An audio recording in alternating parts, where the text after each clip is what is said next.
The morning did not break. It merely seeped in, a pale, lukewarm light that did nothing to dispel the exhaustion settled deep in Amelia's bones. She woke to the sensation of being an opulent sculpture carved from marble and lead, magnificent but immobile. The white cotton sheets felt less like bedding and more like tangled, suffocating nets. Every cell in her body ached with the profound, heavy work of creation. Then the phone chirped, a high, insistent sound that felt as jarring as a fire alarm in the cathedral of her silence. The screen glowed with his name, Perfect Stranger. She reached for it, her hand shaking not from weakness, but from the sheer emotional weight of the past few weeks. She didn't have the energy for a mask. When she finally brought the phone to her ear, the word that escaped was not a greeting, but a small, shattered sound, a crack in the porcelain of her composure. "Babe," she pleaded, the word catching in her throat, the tears already hot and immediate on her skin. "I can't do this. I'm so tired. I couldn't put my shoes on. Everything is hard. The doctor said if she doesn't make her grand entrance this week, then by Saturday, I have to go under the knife." The vast, indifferent Atlantic Ocean hummed between them, yet the voice that traveled across it was a low, resonant current, carrying the velvet texture of his devotion. It was Luca's voice, a sedative and an anchor, wrapping around her fear. "Tesoro mio," he murmured, the Italian words tasting like aged wine and comfort on her soul. "Breathe with me, amore. You've got this. You are a miracle of strength, and you are making my entire world. Just breathe." He waited for her ragged inhale before delivering a bombshell wrapped in a whisper that was purely his. "My 3-month sabbatical was approved. Tonight, 8 p.m. Milan time, I am on a flight to Dulles. I will be your temporary anchor, my beautiful, swollen Amelia." She went utterly still. The news was a detonation of relief. 3 months. She saw 3 months stretching out like a sun-drenched meadow.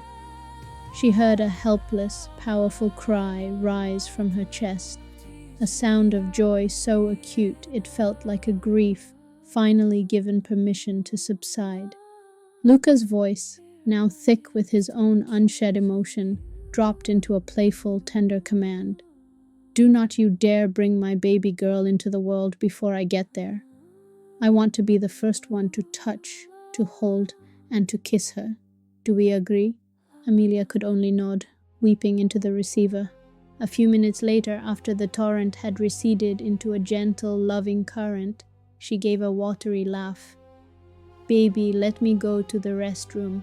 I swear you haven't seen my belly for only a month, but I feel like I am a hippo right now." Luca's laugh was a generous rolling sound.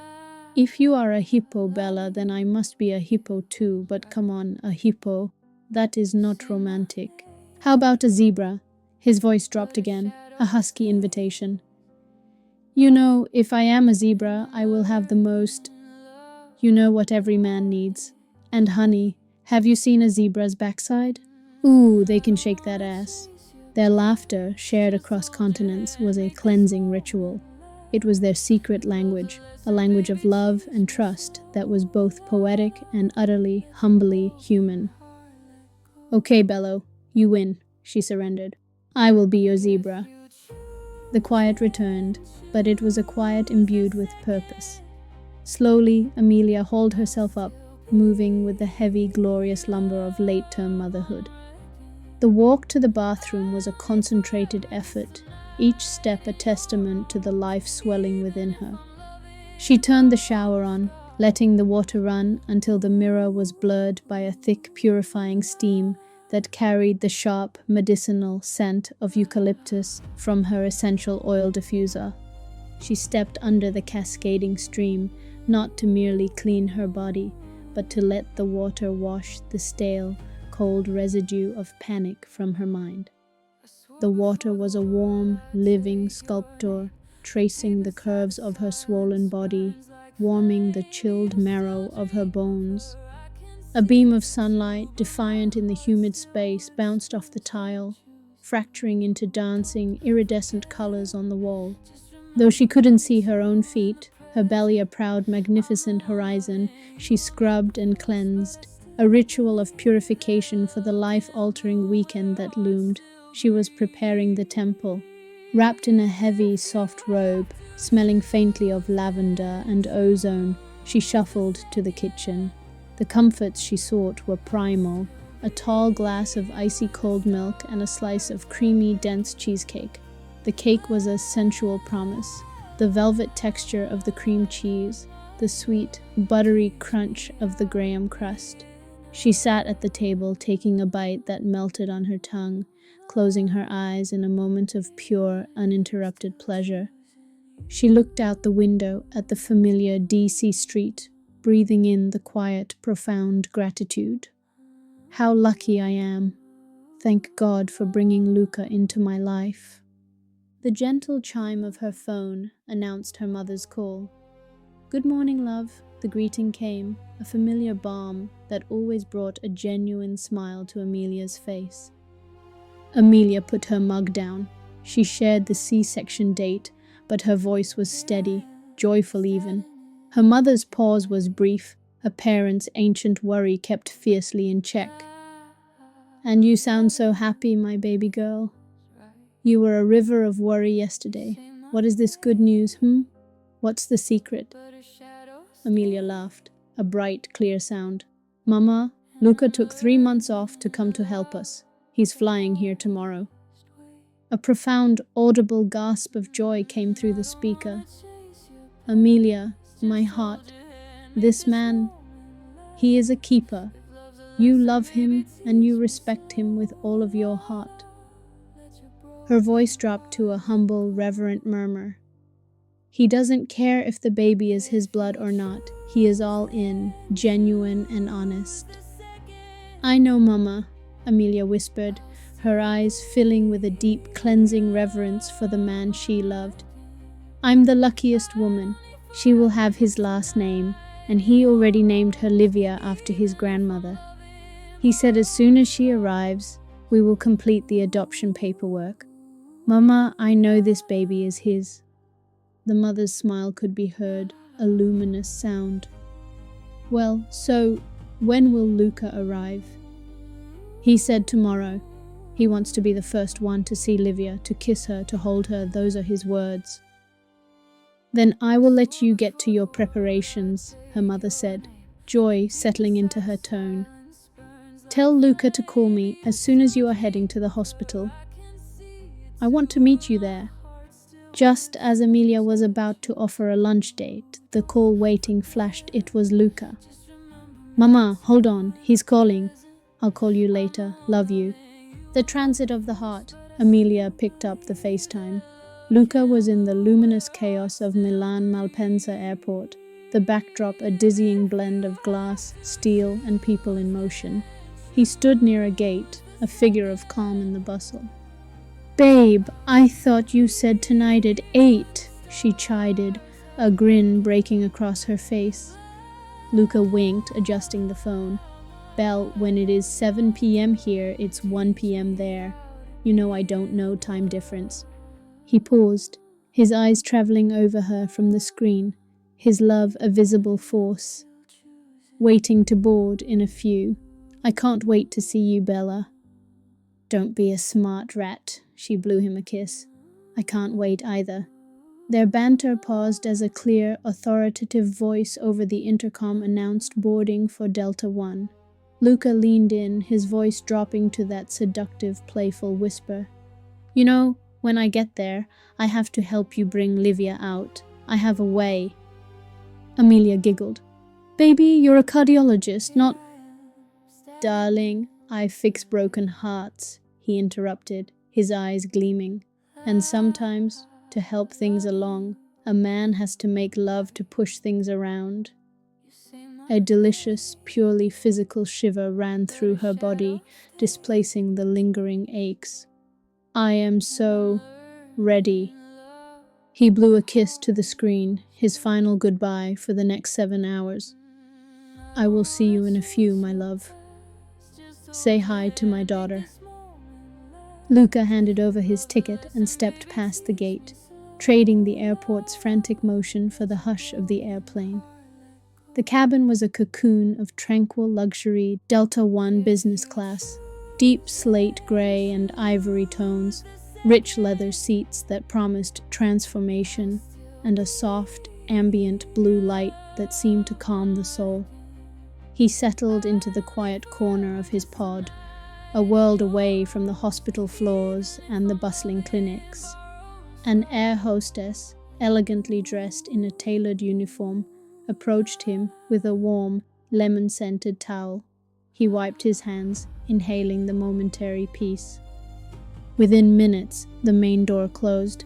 The heavy roar of the engines began, a low-frequency promise of escape. The pilot's voice, a steady, calm presence, announced their imminent departure. As the colossal aircraft surged forward, Luca felt the push of G-force against his seat. The world outside his window tilted, and the thousands of pinpricks of light that defined the city of Milan began to blur, then shrink, until the landscape was a canvas of dark blue velvet, fading into the midnight black of the stratosphere. The first beverage service began. The flight attendant, a woman with a kind smile, brought him a crisp glass of Chardonnay and a small menu. He took a slow, deliberate sip. "Thank you," he said, letting the wine's complexity wash over his palate. "I haven't had a drop of wine in almost 4 months." The hostess smiled, intrigued. "Any special reason for the sacrifice?" A profound, humble pride swelled in Luca's chest. "Solidarity. My pregnant wife," he announced, the word wife rolling off his tongue with a sudden, beautiful weight. It was the first time he had publicly used it, a silent vow soaring at 30,000 feet, formalizing a commitment that already lived in the core of his soul. "I'm heading to DC now. Our little girl will be here by Friday, we think." The hostess raised her glass in a toast. "To an easy arrival and a happy life. Cheers." She moved on to the next passenger, leaving Luca alone with his thoughts. He pulled out his research folder, but the text was a blur. He stared out into the limitless night sky. Milan was a ghost below the clouds. Washington was a beacon waiting to appear on the horizon. The truth was simple. His professional life, his heart-mending work, was secondary now. He closed the folder. He reclined the seat into a flat bed, the plush bedding embracing him. There was no surgery, no meeting, no research paper that mattered more than the gentle thunder of Amelia's heart and the tiny, miraculous one beating beneath it. He was in transit, yes, but he wasn't just crossing an ocean, he was crossing a threshold. Luca closed his eyes, his only thought a whispered promise to the dark. "I'm coming, Livia. I'm coming to hold you, to kiss you, and to finally be whole again with your mother." Luca stood vigil, an observer at the edge of creation. The sterile, metallic scent of the delivery room was an unwelcome counterpoint to the rush of adrenaline and fear that had been his constant companion for the past several hours. Amelia's hand, slick with sweat, was gripped so tight in his that their knuckles were white, merged mountains of bone. He was the only voice she could hear, a low, constant hum of encouragement, even though his own voice seemed to be swallowed by the high-ceilinged room, unable to travel even the short distance to his own ears. The world outside their shared primal space seemed muffled and irrelevant. The Atlantic crossing was forgotten. The dry pasta of the airport cafeteria was a memory from another life. Now there was only the primal, agonizing rhythm of effort. The only sound that broke through the high tide of their focus was the doctor's steady, non-negotiable instruction. "Push, Amelia. Push and pause." Amelia's vulnerability was laid bare, raw and beautiful. She was no longer the elegant woman on the Rovos rail or the independent force in DC. She was pure, elemental force. Luca, the man who fixed broken hearts, was helpless to fix this pain, a profound ache in his chest mirroring the intensity on her face. He kissed her forehead, tasting the salt of her labor, his eyes conveying the endless well of his love and gratitude. Then the final, desperate surge. The air fractured. A sound, ragged and magnificent, tore through the room. The first, undeniable sound of Livia. It was a cry so loud, so fierce, it felt like it could chase the birds from the nearest trees, scattering them into the deep sky. Luca's vision blurred. The river he was witnessing was no longer the Nile, but the quiet, unstoppable flow of his own tears, streaming down his cheeks, a silent, humble overflow of a heart finally given permission to burst. The doctor, a calm, steady presence, snipped the cord, severing the physical tie but sealing the emotional one. He clapped Luca on the shoulder, his voice bright against the lingering tension. "You are a new member of the Dad's Club, my friend. A girl dad. Congratulations." Luca barely registered the words. He took his daughter, a tiny, wet, squalling miracle, into his arms. The sudden weight was nothing compared to the enormous weight of responsibility and love that settled in his soul. His tears, hot and unrestricted, continued their flow, running down his stubbled chin, a river to Khartoum. He kissed Livia's forehead, a silent, sacred promise, before gently placing her on Amelia's chest. Amelia looked at her baby for the very first time. Her face was a landscape of exhausted wonder, tears mixed with a triumphant, uncontainable smile. She looked at Luca, her eyes holding every moment of their journey, every whispered promise. "Thank you, babe," she breathed, her voice raspy. "I love you so much."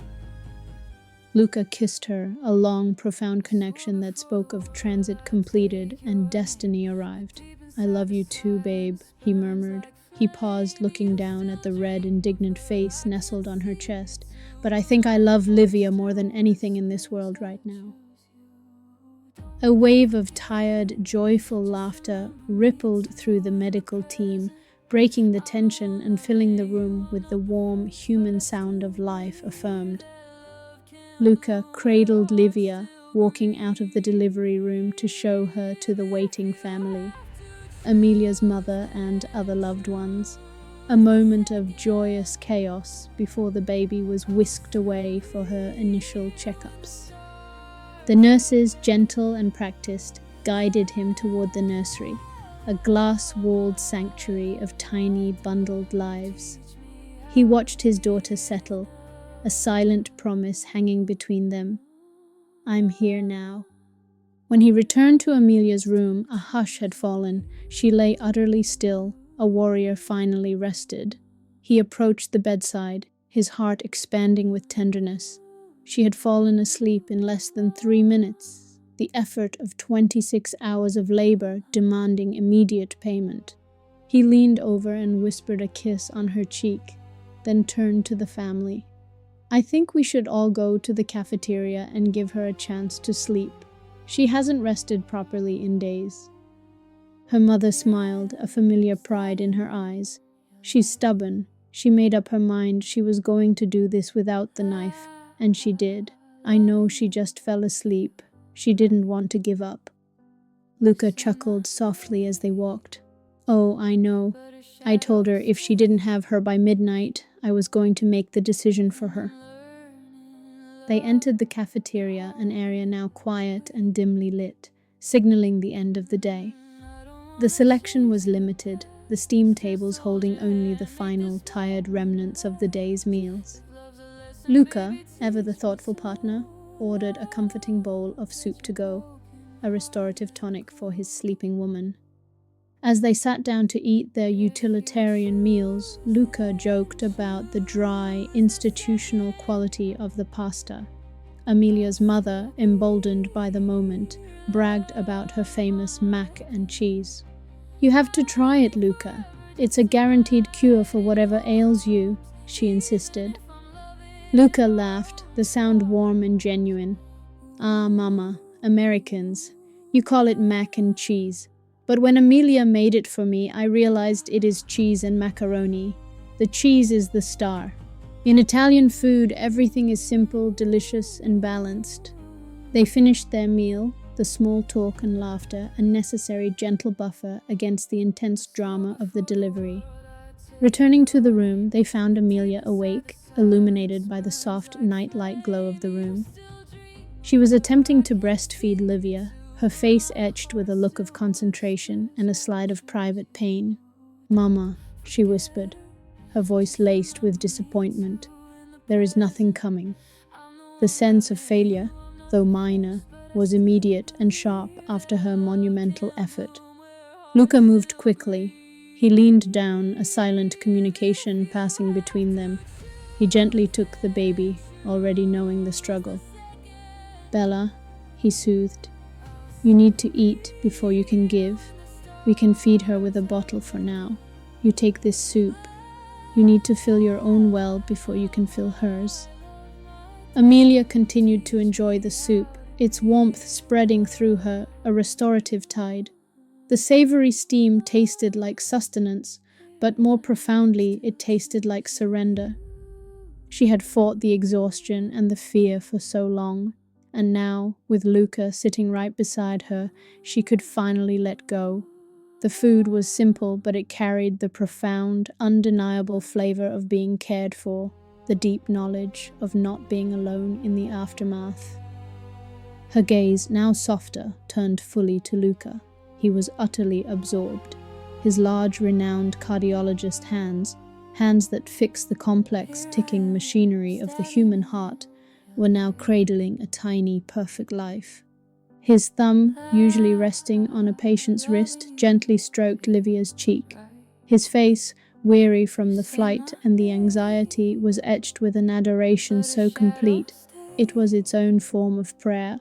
The room settled into a profound stillness. The hospital night hummed around them, a distant rattle of a cart, the soft whisper of the oxygen line, but in their small corner, a sanctuary had formed. The only sound that truly mattered was Livia's small, rhythmic suckling on the bottle, a tiny, determined sound that was the new, sacred melody of their lives. Luca looked up, sensing her attention. Their eyes met over the crown of their daughter's head. In that gaze, all the turbulence of their long-distance love, the fear of the delivery, and the exhaustion of the journey dissolved. Amelia saw herself reflected in his eyes, vulnerable, spent, and loved beyond measure. He saw his wife, a warrior and a miracle. The silence between them was not an absence of words, but a saturation of feeling. Luca reached out his free hand, the one not supporting Livia's perfect weight, and found Amelia's, their palms pressing together.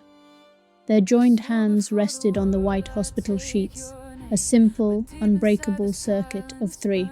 In that quiet, incandescent moment, Amelia understood. Love in transit was over. The journey across continents, the anxiety of distance, the physical hardship of bringing life forth, it had all been transit.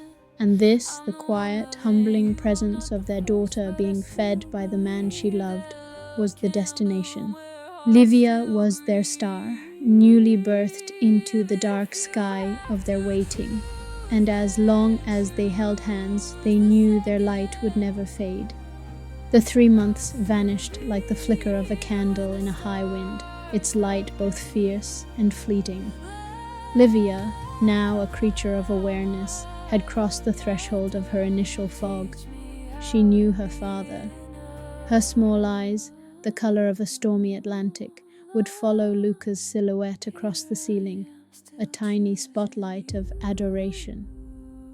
He had been the uncomplaining bedmate of the night, the first responder to every mew and cry. The rigorous discipline of his cardiology training, sleepless nights, absolute focus, had been redirected entirely to Livia. He ensured that for these 90 days, Amelia's sole task was healing and recovery. Diaper changes were his architectural projects. Early morning feedings were his sacred rituals. Amelia walked in now, carrying the faint, cold scent of her university office. She had spent the morning preparing for the inevitable return to her teaching career. As she moved to speak, Luca, seated on the worn velvet armchair, raised a hand, a silent, imperative sign that Livia was drifting into sleep on his chest.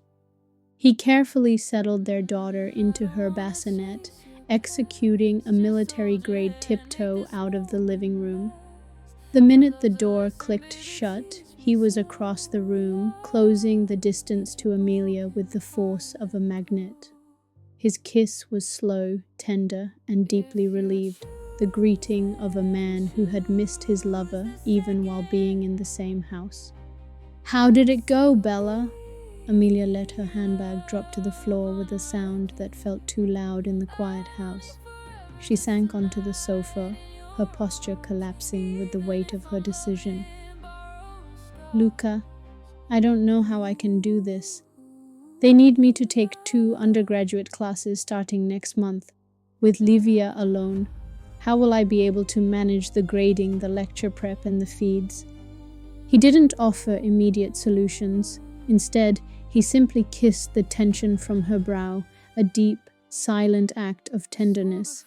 He led her to the kitchen, where he had 2 bowls of his simple, perfect Italian pasta waiting. The aroma of slow-simmered tomatoes and fresh basil filled the room, the taste of home he had carried with him. They ate, the familiar comfort of the carbohydrate grounding them. "Stranger," she sighed, a small smile returning, "you have spoiled me. I am falling in love with your pasta more than I am with my man." Luca laughed, the low sound echoing in the kitchen. Then he set his fork down, the clatter small but final. "Tesoro, why don't you come with me to Italy? You won't have to work. I will take care of you and Livia. We can be a unit now." The idea bloomed in Amelia's mind. Sunlight and cobblestone streets, his family, a life unburdened by debt or logistical nightmares. Yet, a deep-seated resistance, the ingrained American pride in self-sufficiency, hardened her resolve. She tried to man up, to find the voice of her former independent self. "I will be fine, Luca. I have already talked to Mama. She will help with Livia. And you promised to fly back and forth. As soon as the semester closes and the summer break starts, we will take the first flight to Italy." Luca leaned in, his voice grave. "I don't want you to feel alone in this. Tomorrow morning is the last of my 3 months. A small playful challenge sparked in his eyes, a familiar fire in the face of impending separation. "Since I am leaving tomorrow, can I get something, a little thing, tonight?" Amelia's weariness vanished.